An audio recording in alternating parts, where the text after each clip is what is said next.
The following episode has been sponsored by Necronomicon Press. For the newest and oldest of Lovecraftian weird fiction, poetries, fanzines, and more, visit Necronomicon Press at necropress.com. Tell them the Cax sent you. Experts and scholars have long debated the meaning behind many ancient sites around the world.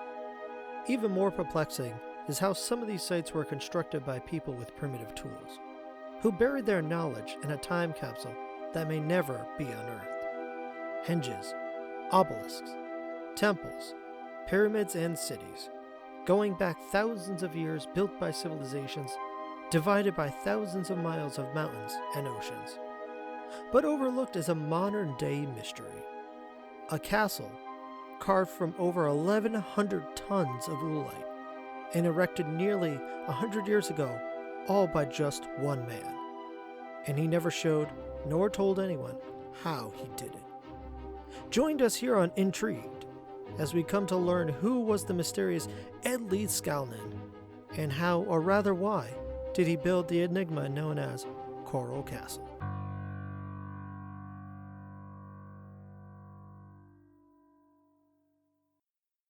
To best trying to unlock the secrets of Coral Castle, located in southern Florida, is to know the unique mind behind the modern megalith.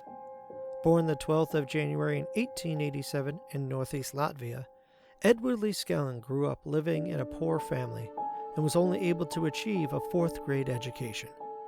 However, Ed would become a bookworm with a thirst for knowledge. At the same time, he was also taught by his father the trade of a stonemason, two important elements that would go on to build his legacy. At the age of 26, Ed was reportedly engaged to a girl 10 years younger, a girl who would break it off soon afterwards. Researchers have debated on a few names of who it could have been, but Ed would only refer to her by one name, his Sweet 16.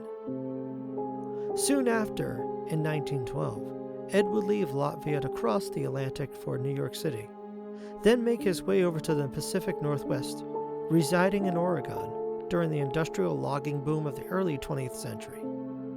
After 10 years of traveling throughout America, down the West Coast, and back east through Texas, Ed would develop tuberculosis, which would only grow worse as he made his way to southern Florida. It is here that Ed would meet a real estate salesman named R.L. Moser. Moser and his wife would help nurse Ed back to health, as he would tell them about his travels to find a specific plot of land. Moser, knowing Ed had very little money, offered to help him find some cheap property. Ed countlessly rejected initial recommendations of plots with healthy soil, only to settle on what would be considered the worst land to buy in Florida City, Florida, an acre of bedrock that could not be farmed. Moser sold the property to him, and in 1923, Ed would begin what would start as a ridicule from neighbors, and eventually evolving into a place of astonishment and wonder.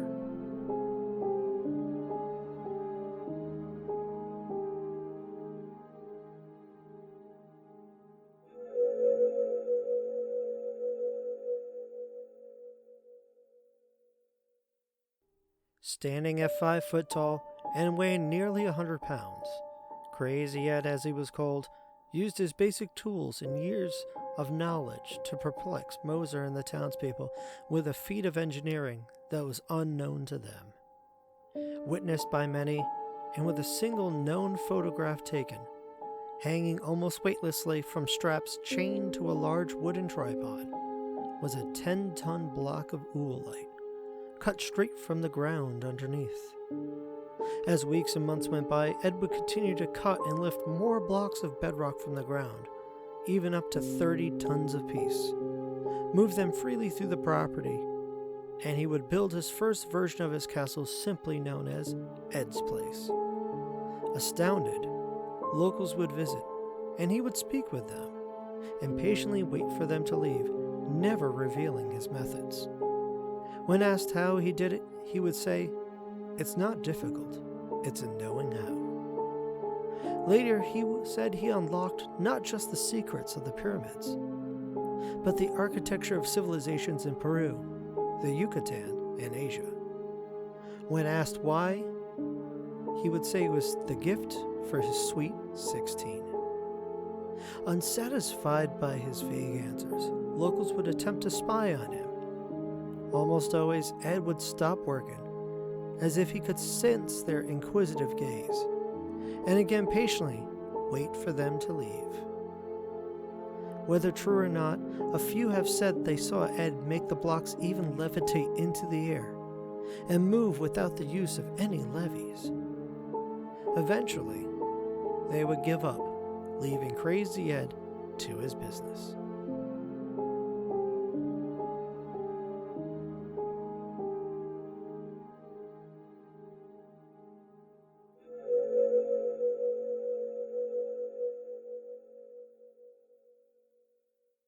Completed, Ed's place became open to visitors for a dime per tour, even into the late hours.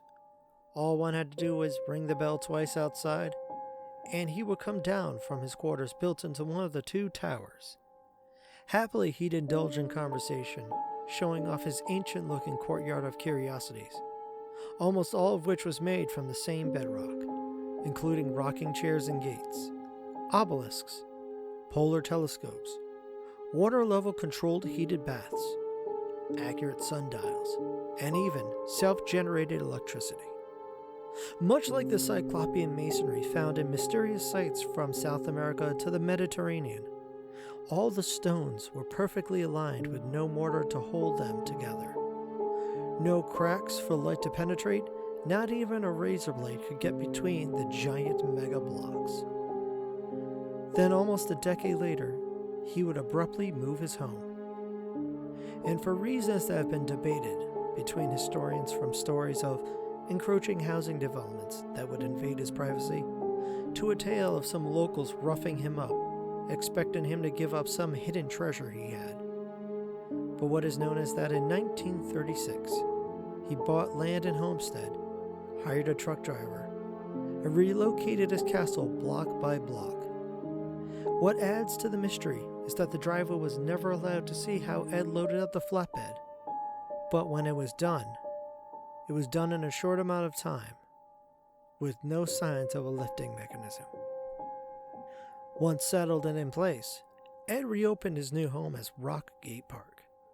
Everything in still precise placement, set by Ed himself, a 5-foot, 100-pound frail man with no machines, just his secret knowledge. Ed continued to welcome visitors for tours with donations, but would give free tours to those who were broke and curious. Regulars soon took notice that almost all his furniture and housing was still made of the same oolite carved from 1,100 tons of bedrock by his own hands.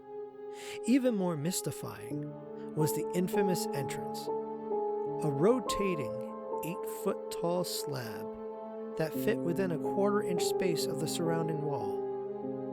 What defied most of the new visitors is that, though it weighed 8 tons, it could easily be pushed by the single finger of a child. The genius of this door wouldn't be figured out until decades later and become difficult to recreate and maintain.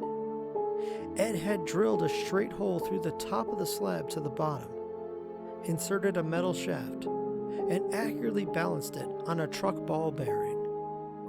Where it took 6 men and 45-ton crane just to remove the door, it only took Crazy Ed himself to build and set it, adding a greater aura of appreciation. In between tours, Ed would work on personal scientific experiments and go on to write controversial pamphlets on a variety of subjects. In his first, he wrote, "Reader, if for any reason you do not like the things I say in this little book, I left just as much space as I used, so you can write your own opinion opposite it and see if you can do better." This call to challenge was the most aggressive dialogue anyone had known to come from Ed, but it might be the most eye-opening, as the pamphlet was a treatise he wrote on moral education. He would write about proper upbringing of children, in particular the chaste and purity of daughters.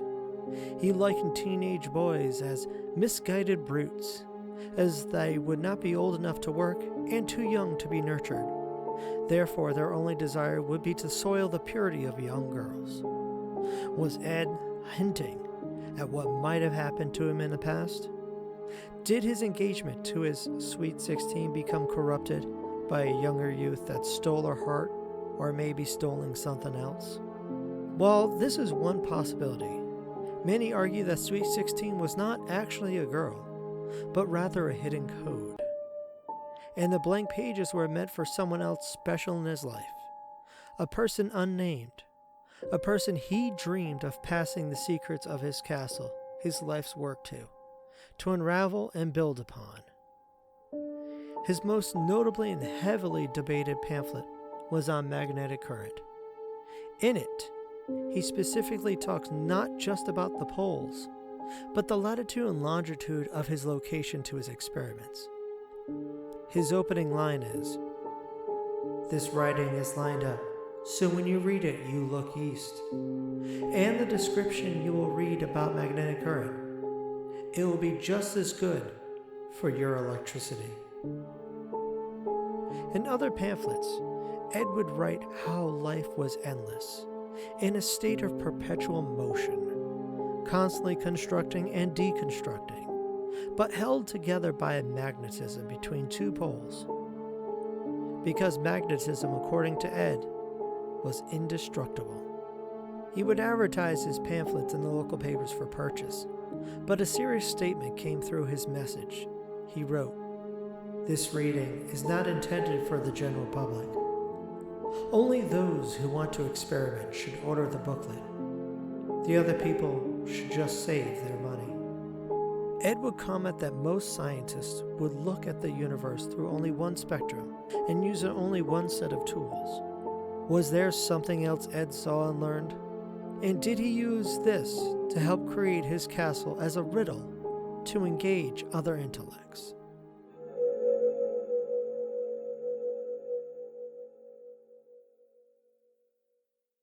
On the 9th of November 1951, Ed stepped outside of his coral castle and left a sign for visitors to let them know he was heading to the hospital.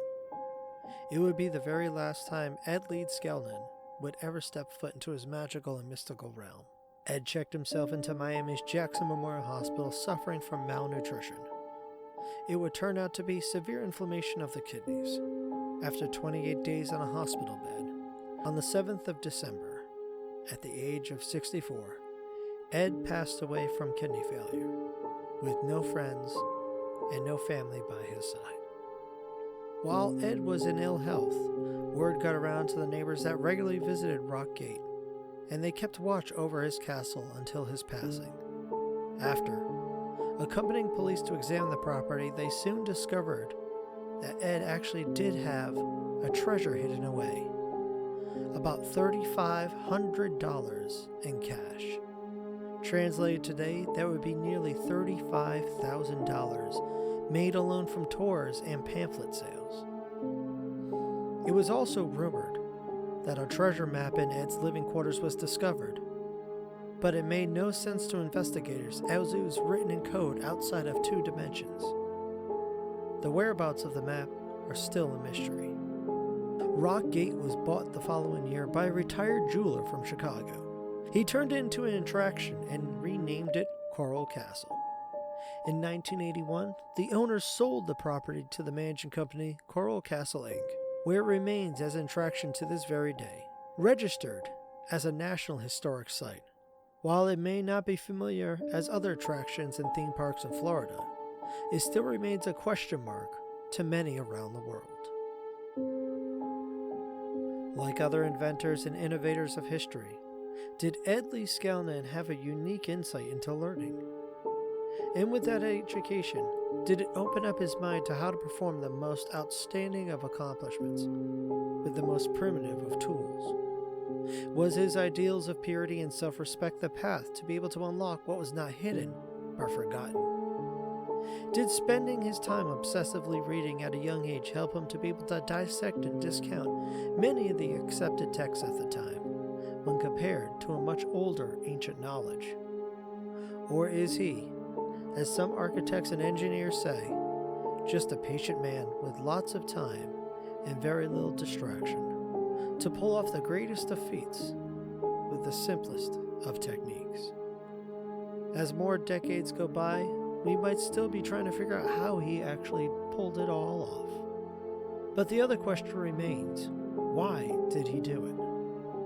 His answer was always, for his sweet 16. Did it end in tragedy?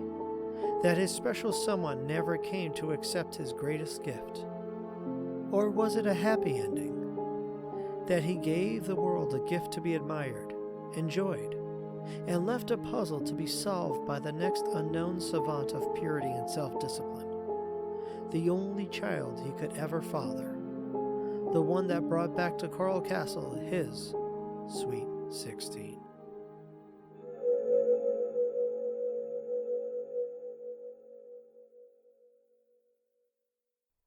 I am the Pharaoh Fantabulous the Keck.